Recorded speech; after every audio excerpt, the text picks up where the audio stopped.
Halo Sobat Tank Level, setelah sebelumnya kita membahas tentang saham dan obligasi, belum lengkap rasanya kalau kita tidak membahas apa itu reksadana. Nah, tagline yang kami bawa kali ini adalah investasi autopilot. Apa maksudnya autopilot ini? Nanti Sobat Tank Level akan paham setelah menonton video ini. Jadi, tonton sampai habis ya. Nah, buat Sobat Tank Level yang baru pertama kali mampir di channel ini, bisa tekan tombol subscribe dan nyalakan lonceng agar tidak ketinggalan saat naik level upload video terbaru yang tentunya bermanfaat buat teman-teman semua. Oke, kita mulai ya. Apa itu reksadana? Nah, reksadana ini adalah wadah yang dipergunakan untuk menghimpun dana dari masyarakat pemodal untuk selanjutnya diinvestasikan dalam portofolio efek oleh manajer investasi. Sederhananya, kita mempercayakan uang kita ke manajer investasi untuk mengelolanya dalam investasi. Ya, nanti sang manajer investasi inilah yang akan memilih saham, memilih obligasi, surat utang yang mana yang harus dibeli, atau deposito di bank mana, ya tergantung nanti jenis reksadananya yang akan kita bahas di next slide.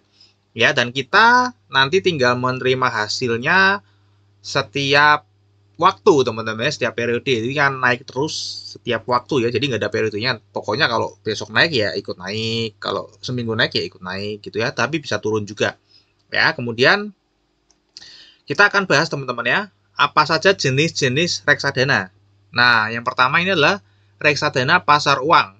Reksadana pasar uang ini ya reksadana yang semua alokasi atau 100% dananya itu dikelola di pasar uang.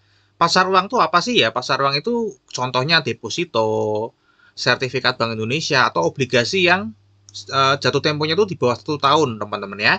Jadi ini sangat liquid, artinya nggak mungkin nggak cair ya teman-teman ya, karena ini pasar uang ya, sangat liquid. Kemudian yang kedua teman-teman, yaitu reksadana pendapatan tetap. Nah, reksadana pendapatan tetap ini itu mirip dengan pasar uang, cuman bedanya 80% dananya itu dikelola di obligasi, tapi yang di atas 1 tahun teman-teman ya. Ya tentu saja returnnya lebih tinggi teman-teman ya.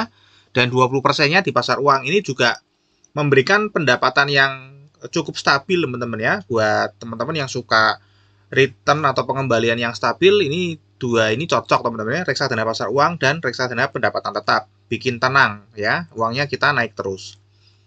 Kemudian yang ketiga adalah reksadana saham. Nah, kalau dari namanya saja kita sudah pasti tahu ya, bahwa ini alokasinya itu minimal 80% berada di saham. Kemudian maksimal 20% di pasar uang dan maksimal 20% di obligasi. Ya, jadi ini pasti di saham teman-teman ya. Disinilah kalau teman-teman masih belum bisa menganalisa sebuah saham, ya bisa teman-teman alternatif menempatkan uang di reksadana saham, sehingga nanti sang manajer investasilah yang akan memilih-milih saham mana yang kira-kira berpotensi akan naik.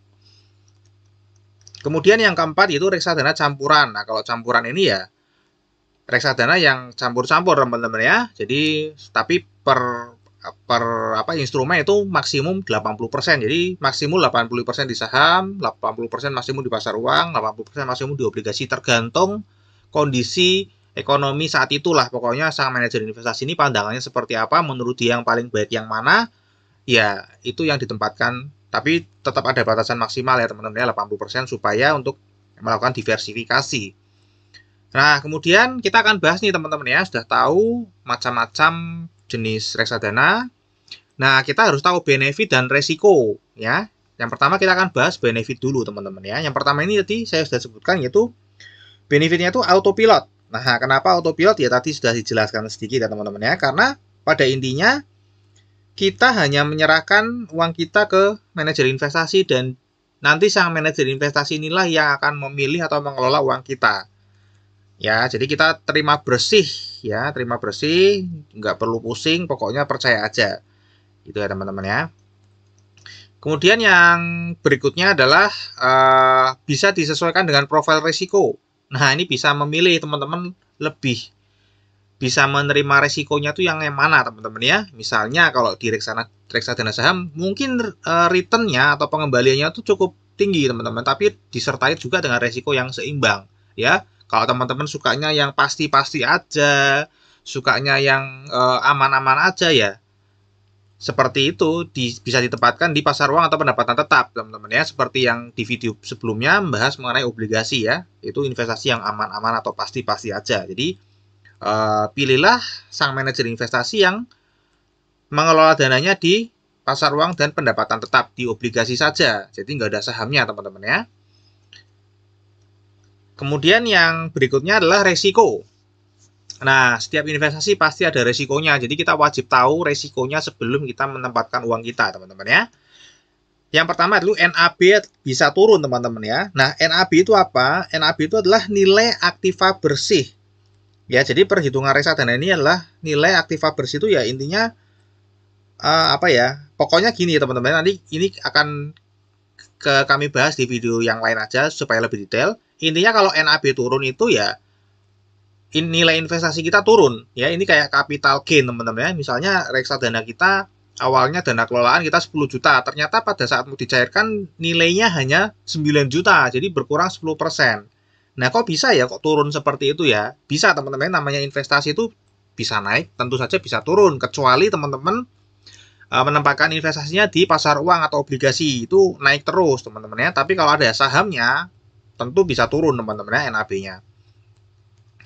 Ya, kenapa turun? Itu biasanya ada beberapa penyebab, teman-teman ya. Yang pertama, paling sering itu adalah harga saham yang dibeli oleh si manajer investasi ya turun. Harga sahamnya tuh turun. Kenapa harga saham turun? Ya banyak faktor, teman-teman ya.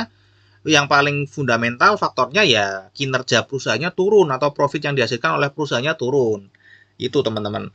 Kemudian ada lagi kondisi global, misalnya inflasi tinggi ya, sehingga bunga di bank besar ya, orang cenderung menempatkan uangnya di bank daripada untuk